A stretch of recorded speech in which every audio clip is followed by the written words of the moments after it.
1984 tells the story of a man named Winston Smith who lives in a country called Oceania. This country is controlled by a powerful group known as the Party. The Party's leader is a mysterious figure called Big Brother, whose face is everywhere, watching everyone. Oceania is a frightening place where the government controls everything people do, think, and say. The world of 1984 is divided into 3 huge countries: Oceania, Eurasia, and Eastasia. These countries are always at war with each other, though the alliances keep changing. The wars aren't really about winning.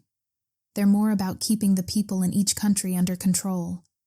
By having a common enemy, the Party can make people feel scared and dependent on them for protection. Winston lives in London, which is part of Oceania, and is called Airstrip 1. The city is crumbling and gray, a reflection of the oppressive atmosphere. Buildings are falling apart, and there's a general sense of decay. Food is scarce, and what little there is of very poor quality. The Party provides its members with just enough to survive, ensuring they are too preoccupied with basic needs to think about rebelling. Winston works at the Ministry of Truth. The name is ironic because the Ministry of Truth is actually responsible for spreading lies and propaganda. Winston's job involves rewriting history. Whenever the Party changes its policies or predictions, Winston and his colleagues alter past records to make it seem like the Party was always right. They destroy any evidence that contradicts the Party's current version of events. This constant manipulation of the past helps the Party maintain absolute control over the present. People's memories become unreliable, and they have no way of knowing the truth. Everywhere Winston goes, he is watched by telescreens. These are devices that look like televisions, but they also have cameras that can see and hear everything. Telescreens are in people's homes, workplaces, and public spaces, making it impossible to escape the Party's surveillance. The Party uses this constant monitoring to ensure that no one deviates from their strict rules. People are terrified of being caught committing Thoughtcrime, which is even thinking something that the Party disapproves of. The Party controls not only people's actions but also their language. They are creating a new language called Newspeak, which is designed to limit thought. Newspeak gets rid of words that express complex or rebellious ideas. The Party believes that if people don't have the words to express dissent, they won't be able to think dissenting thoughts. For example, words like freedom and rebellion are gradually being eliminated. Winston feels trapped and desperate. He knows that what the Party is doing is wrong, but he doesn't see any way to change things. He starts keeping a secret diary, writing down his thoughts and feelings. This is a highly dangerous act, as it is considered a form of thought crime, but Winston feels compelled to express himself, even if it means risking his life. He finds a small alcove in his apartment where the telescreen can't see him, and it is in this small space that he writes. One day, at work, Winston notices a young woman named Julia.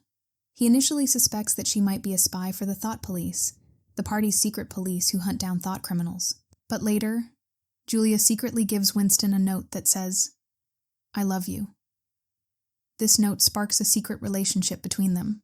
Winston and Julia begin meeting in secret, away from the telescreens. They find a hidden room above an old shop in a part of the city where the Party's control isn't as strong. In this room, they can be themselves and express their true feelings. They talk about their hatred of the Party and their longing for a better world. Their relationship is not just about physical attraction. It's also a form of rebellion against the Party's control over their lives. Julia is younger and more pragmatic than Winston. She is less interested in overthrowing the Party and more interested in enjoying the small pleasures that life can offer, like having secret meetings and defying the rules. Winston, on the other hand, is more philosophical and longs for a deeper understanding of the past and a fundamental change in society. Winston becomes obsessed with a man named O'Brien, who is a member of the Inner Party.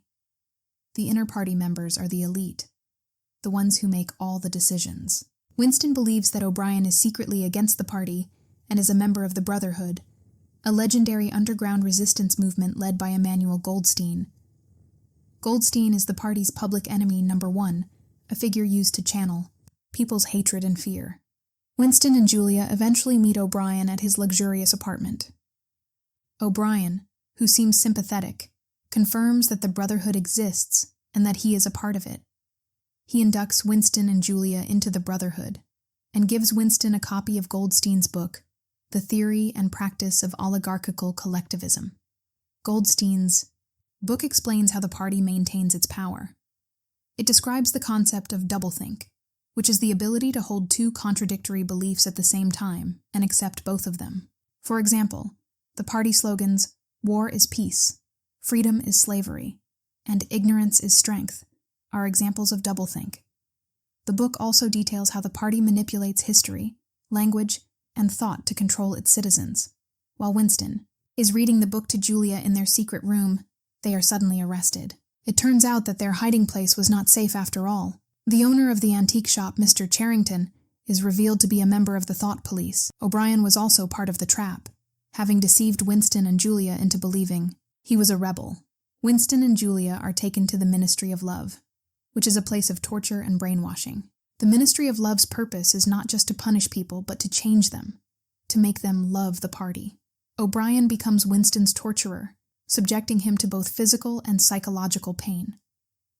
O'Brien tries to break Winston's spirit, to make him abandon his own beliefs and accept the party's reality. He uses various methods of torture, including electric shocks, sleep deprivation, and starvation. He also manipulates Winston's mind, forcing him to deny what he sees and believes. O'Brien wants Winston to not only obey the party, but to genuinely believe in its ideology. The most terrifying part of Winston's ordeal takes place in Room 101. This is where prisoners are confronted with their greatest fear. For Winston, it's rats.